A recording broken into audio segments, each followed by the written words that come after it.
Hello, thanks for tuning in to this video from TSI.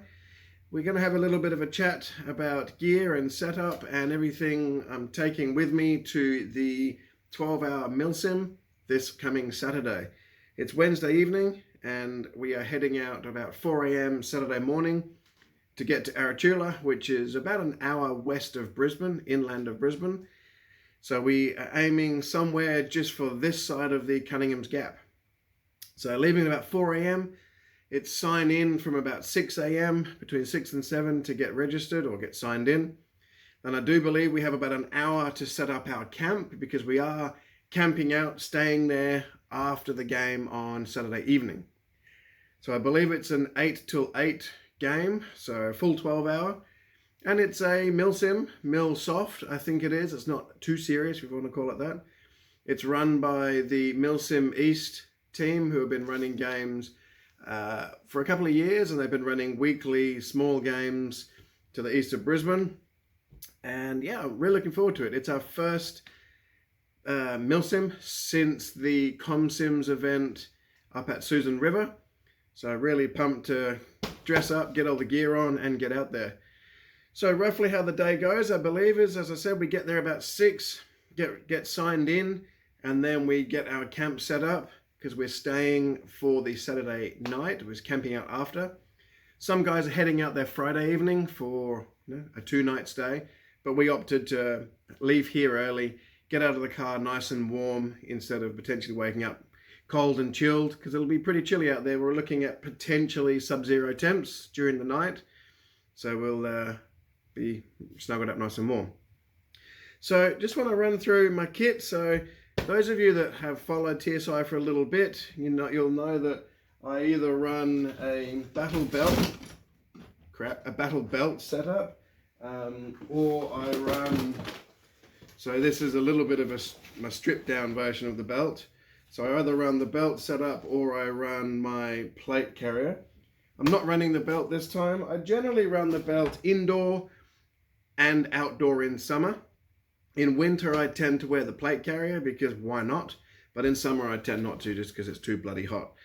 But so for the bigger events where I'm carrying more on my person, the plate carrier definitely helps just because it's got more real estate. So this time round, I'm not carrying the weighted plates. I've taken out the 10 kilo of plates. Why? Because I can't be bothered to carry 10 kilos. I did carry all the weight at ComSims and at the K5 event in November last year, but this time the plate carrier is floppy. There's nothing in it. So what have I got on it? So basically front to back of the plate carrier, a little bit awkward to hold. I'm running 4 mag pouches across the front. Normally I run this one here as a pistol holster, but not this weekend. I decided not to take the pistol. I don't really feel the need for it. If I'm going to get up closer, I know I'm going to get them with my kukri. So 4 mags is all I'm taking mags wise, but I'm taking on my person 2 600ml bottles of gels. Now this is my normal go-to bottle. Why? Just have done for ages.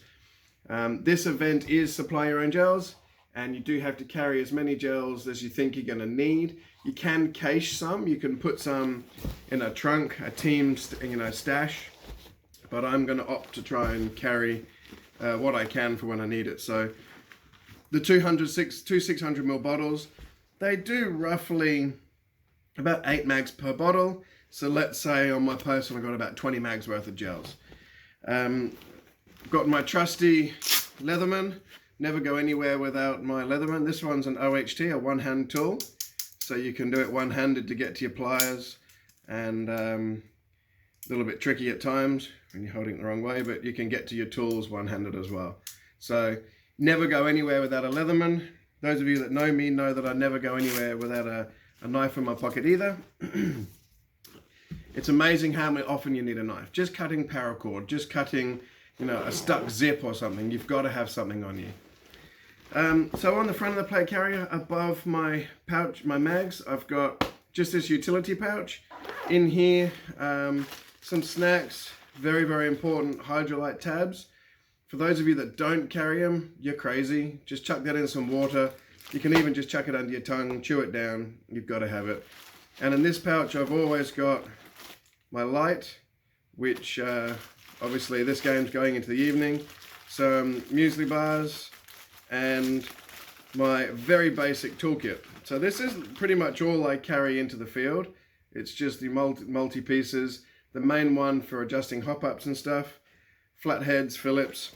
That's generally all I really need. Obviously on the Leatherman I've got the pliers, and if I need more than that, so be it. So this pouch I've also normally got a notepad and my whistle, and oh sorry, the whistle is in here. So a lot of events you've got to have your emergency whistle. So that one lives in there. This pouch I normally tend to have some other bits and pieces, but I've moved them elsewhere. In the pouch behind there I've got my dead rag, which is a must for this event, and my secret squirrel kill card. So if you're playing and I get close enough to kill you, you'll get a hashtag TSI gunner. That's me, my kill card. So secret squirrels, our team, great little feature. I love the fact that the boys did that. Haven't given many out. I think there was 2 at ComSims, the Operation Tempest game. I think that's a cool feature. Other teams should be doing it. Collect them, the little trophies for obviously the person that got killed, not the killer. Anyway, all important patches. I do have my Oz One airsoft patch on this side, which is an absolute must. And then very close to my heart, we've got C4. For those of you that don't know C4, he is the 3rd out of the 5 member of TSI. He will be with us this weekend. He is a Sydney citizen and he is flying up Friday, ready for this weekend. So on the right side of my pouch, this one here is my utility pouch, where in here, another utility pouch is actually a notebook pouch. So in here I've got my waterproof rain pouch, also waterproof notepad. It's a Right in the Rain notepad. My space pen, which is a Right in the wet weather pen. And then hiding in the back here for protection is my compass. Compasses are pretty prone to getting damaged, so do what you can to protect them.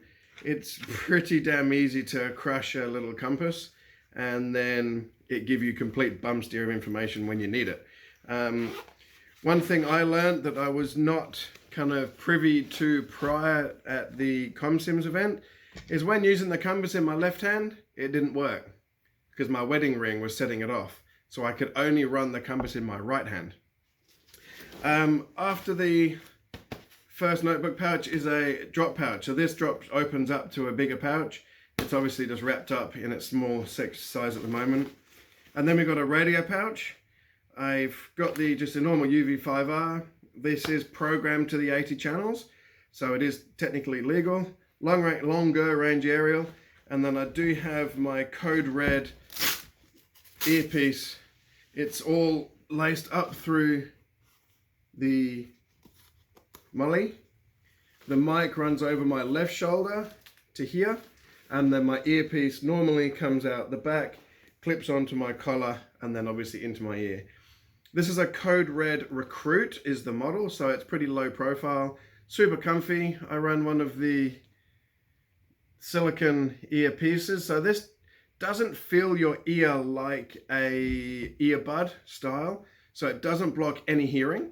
They do actually come with the earbud style, which I do notice it blocking sound. It's not really designed for outdoor use. That earbud is more so designed for noisy areas like nightclubs, for security.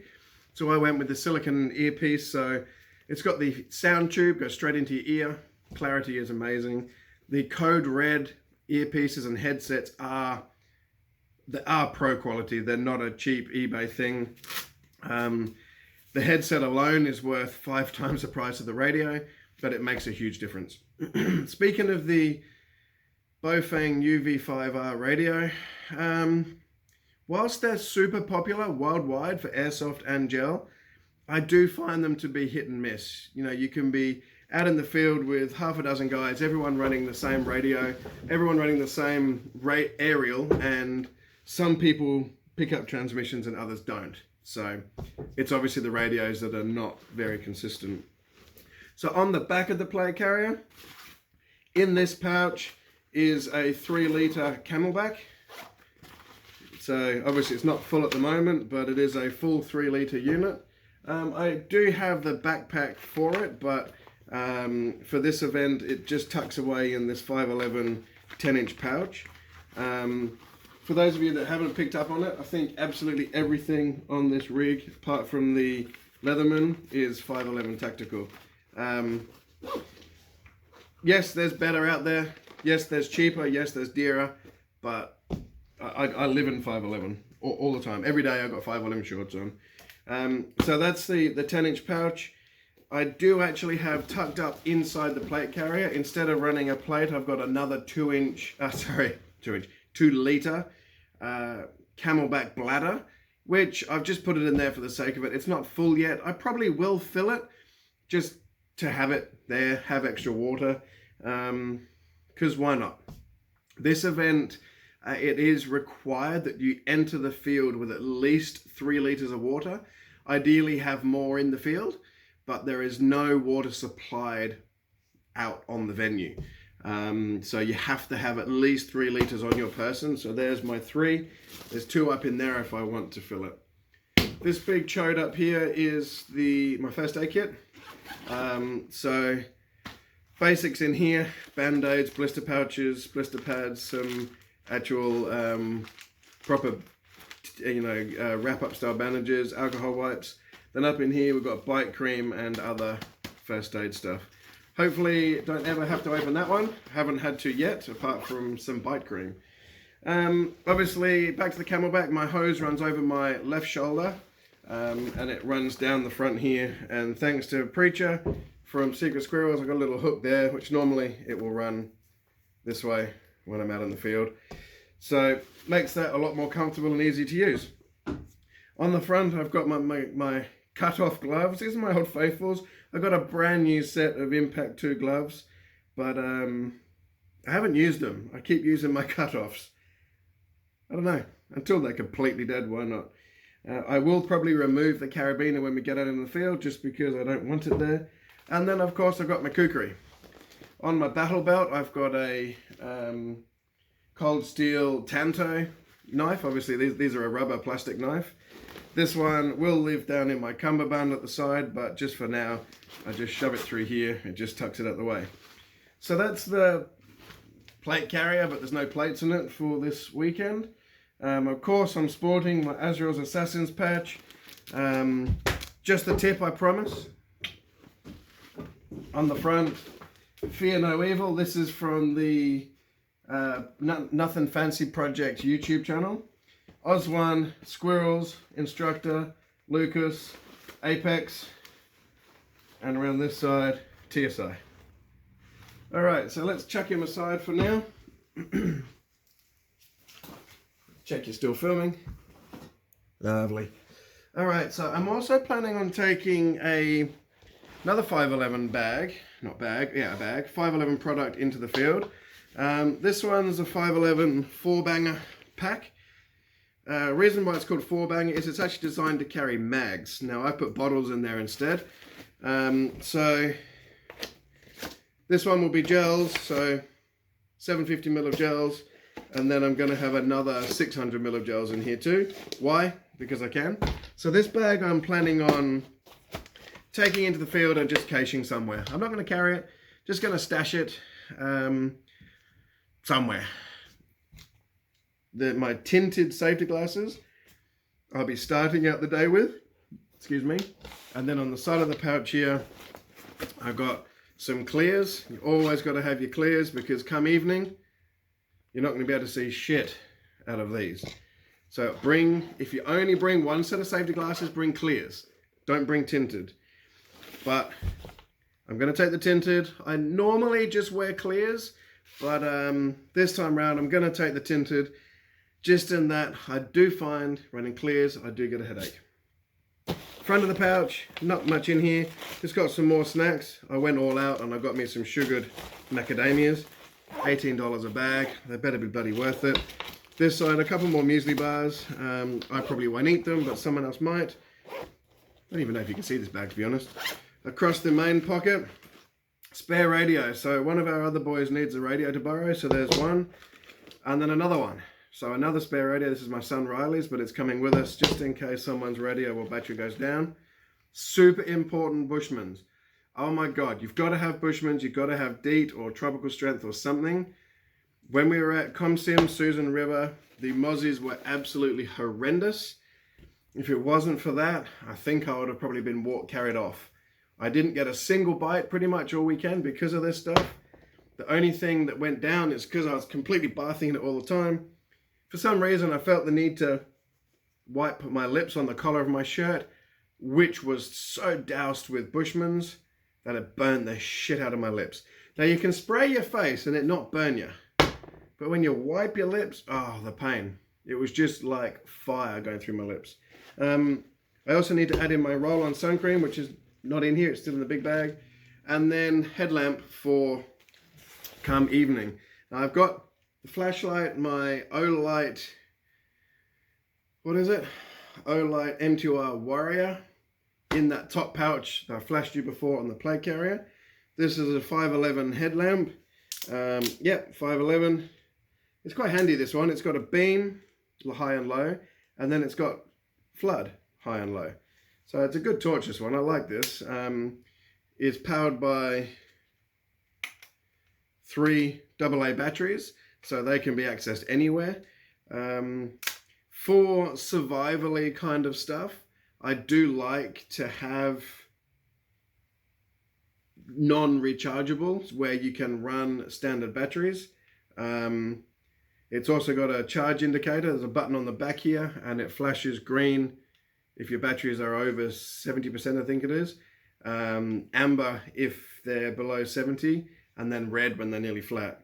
But this is a great torch. I've had it years now. It's never let me down. To be honest, the batteries I had in it never even ran out to the day that I thought, well, for Milsims, I thought I need to put new batteries on that because it's bound to run out, but it didn't. But I changed them anyway. So this bag here is, as I said, I'm going to cache in the field. Make sure the guys know that there's bug spray in it if they need it. Extra gels. Now I will be taking the Alpha King hard gels. Oshell Elites are just fine, but I generally prefer the Alpha King for the long games. They don't seem to dry out as much. The Elites tend to get a little bit tacky and stick to each other when they're dry. So for this event, I'm going to run the Alpha King. Now I do actually have 2 more bottles of water in here. Not necessarily for me, but for other people if they need them. And I've got one of these 10 litre coming with us in the car in case we need to top out throughout the day, and a couple more of these 600 mils as well. So this sling bag will come into the field with me to start the game, but I won't be lugging around. Just need to remember where I put the thing so I can pick it up after. So as far as camping goes, to be honest, most of my stuff is already in the car. I've got a Pelican style case on the roof that's all locked up, that's got my ultra low profile tent, it's got my air mat in it, it's got LED lights for the camp lights, it's got batteries, it's got mozzie coils, all sorts of stuff. In the boot of the car I've got a bigger roll mat, like a truck mat as they call it, so it's a thicker roll mat, and my nice big plush thick wide person sleeping bag. This sleeping bag is a low temp one. It's a minus 15 degree one, which I generally don't fit in very well. Again, I'm wide, but I'm taking it just because it is going to be cold. I'll probably just run it over the top of me like a doona. This old faithful tent I won't be sleeping in, but I do believe some of the boys are going to be borrowing it. Lucas C4 that's coming out from Sydney used that one at Milsims. This tent, if you can believe it, my sister bought in 1998 in England. It wasn't expensive, but fuck me dead, is it a good tent. It's still 100% waterproof. One thing that's really cool about this little two-man tent is the poles are inside the outer fly. So you can pop up the waterproof layer and get inside it as a shelter before even putting the inner fly net inside it. So it can pop up in a minute. It's not obviously a pop-up thing, but you can put your poles in within a minute and get out of the rain. That's a really cool feature for a basic tent.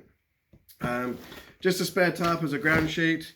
Another roll mat that I'm taking just as a thermal, because if it is cold, this one's a Thermarest, super thin, like it's only about this thick, weighs pretty much nothing.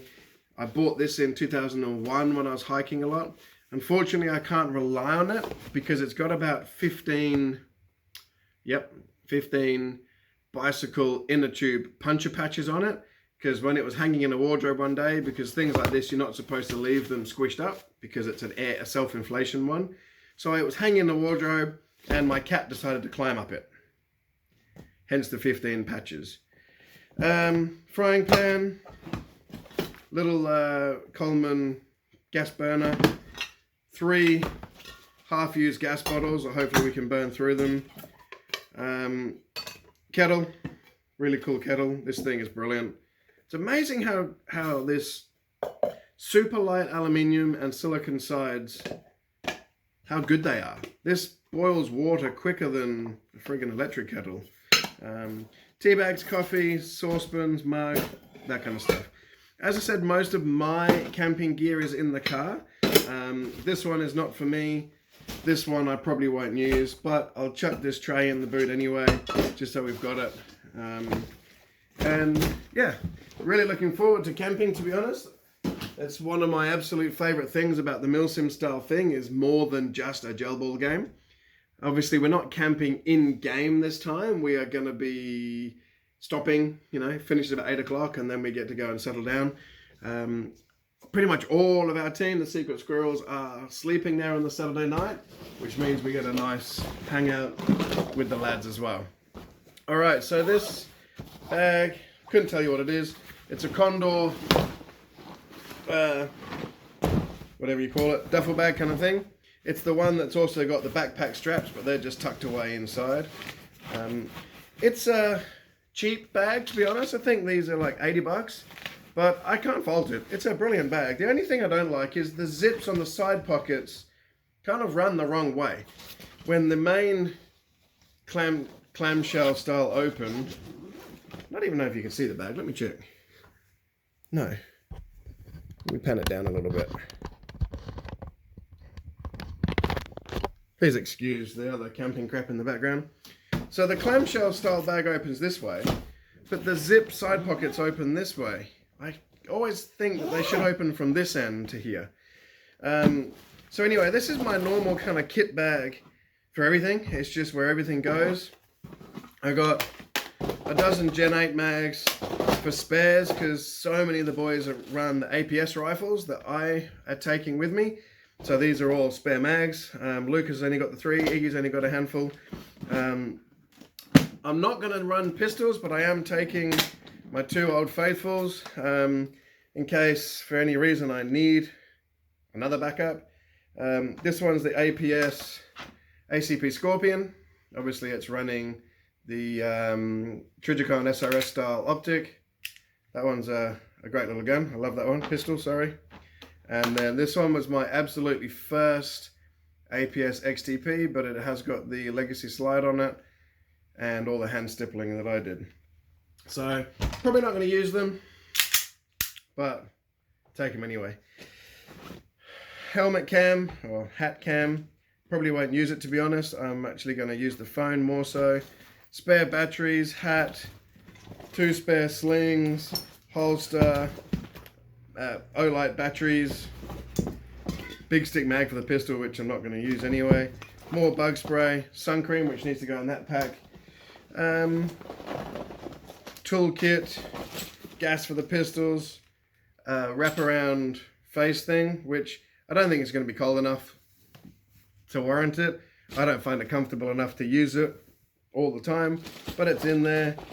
Some speed loaders for people if they need it, Velcro, all sorts of crap. So this stuff goes with me everywhere.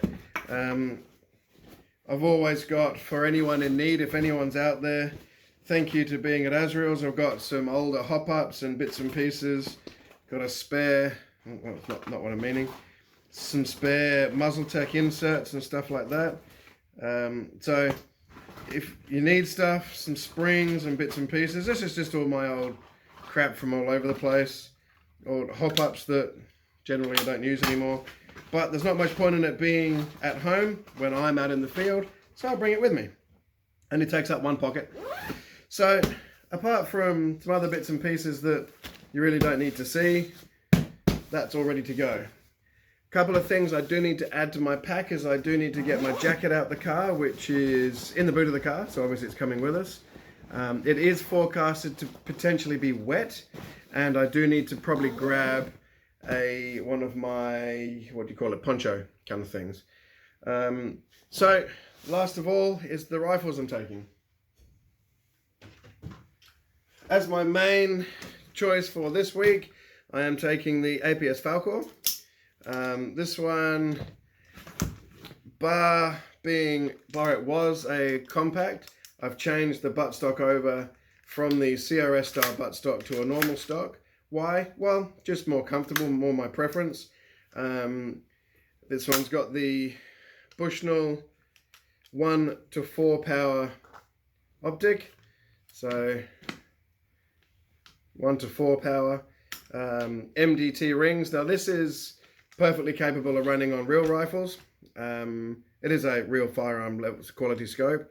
Not an expensive one, it's only 280 bucks or something. The rings are 120 odd, so they're pretty much dearer than the, in comparison to anything, the dearest thing on the rifle. And then the Olight Valkyrie PL2. Now the rifle itself is a very basic build. Of course it's a Shaka Clacker build. It's just the stock APS gearbox, cast gearbox. It's been in there forever and a day. It's running 18:1 SHS gears, a old school Chi-Hi N52 high torque motor. So it's nothing fancy, but it does have a Leviathan MOSFET in there. Thank you to Shannon Shackers. And it just runs absolutely tops. Of course it's running an Azrael Aztec muzzle tech hiding inside the suppressor cover. Can't fault it, ain't changing it. Just absolutely love it. I haven't personally used this one for a big Milsim game for ages, for the simple fact that Lucas, C4 from Sydney, has been using it. But he has got himself his own rig ready for this week. So I can have my Falcor back. As a spare, I will be taking Demi the DMR, which you've probably seen before. So this one, whilst it is still a reasonably simple build, this one is a full, is a full Aztec Scythe CNC gearbox, which you can't really see. Obviously it's tucked away in there, but it's a CNC gearbox. This one is running a ASG 18K Infinity motor. So super slow, but incredibly low amp draw. So this one draws about 18 amps. Again, it's got a Leviathan in there. It's got an Aztec prototype speed trigger. So maximum trigger pull on this one is this far. 12:1 gears. So the 18K motor is running almost instant trigger response. No wind up time at all. And on full auto, it's about 22 rounds per second. So not fast, not slow. To be honest, this is the absolutely perfect Milsim setup. 22 RPS. They're both, this one's just shy of 300. I've kept it there from where it was ready for a 300 FPS limit a while ago. This one's at about 325 FPS. Again, muzzle tech hop up. This one has still got the tight bore barrel in it, which proved an issue when gels had dried out at ComSims, but I don't think I'm going to have that issue at Parabellum because I'm pretty sure we're going to be shooting a lot more. This one, hopefully though, will not get used because that means there's been no issues with Tizzy over here. This is Tizzy, which is obviously TSI Tizzy, and this is Demi DMR. So that's the kit for the weekend. I am a real stickler for my detail. Let me check the camera again.